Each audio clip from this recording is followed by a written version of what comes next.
Mahigpit na seguridad ang ipinatutupad ngayon ng pambansang pulisya dahil sa pagpasok ng buwan ng Kapaskuhan. Samantala, nagbabala din ang pamunuan nito laban sa mga pulis na kukuha ng anumang uri ng solicitation. Si Alvin Baltazar sa detalye. Ilang araw pa bago sumapit ang pinakahihintay ng marami na simbang gabi, asahan na ayon sa PNP na mas tumaas pa ang bilang ng krimen. Kung tutusin ayon sa pambansang pulisya, simula pa lang ng bare months ay nakita nilang tumaas ang insidente ng krimen at posibleng tumaas pa pagdating ng Disyembre 16. Bukod sa area ng simbahan, talamak ayon sa Philippine National Police sa ganitong mga panahon ng snatching, salisi at iba pang petty crime sa mga mall kung saan dagsa ang mga tao. Ang malakas lang dyan usually during big occasions like simbang gabi.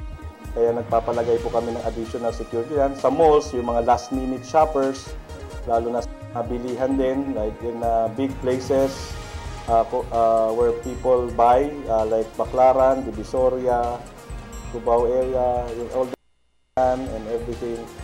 Dito, lalo na ang nabibikimize dito, yung umahabol, yung mga last-minute rush. But kaugnay nito, isang command memorandum circular ang inilabas ng Office of the Chief PNP na dito'y wala ng pinahihintulutang police official at personnel ang makapag-holiday break.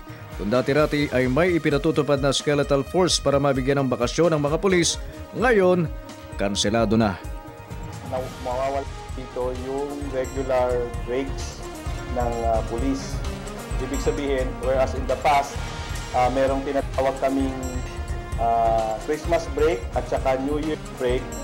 Ngayon po, this year, we will be performing our duties on a regular day-to-day basis. Samantala, nagbabala rin ang pamunuan ng PNP sa kanilang hanay na may katapat na kaparusahan silang ipapataw sa sino mang kabaro nilang masasangkot sa anumang uri ng solicitation ngayong Kapaskuhan, gayong mahigpit anya itong ipinagbabawal. PT 46, an act that penalizes the receiver and giver of gifts to and from public officials. So, alam niyo na yun. Para sa Telebisyon ng Bayan, Alvin Baltazar.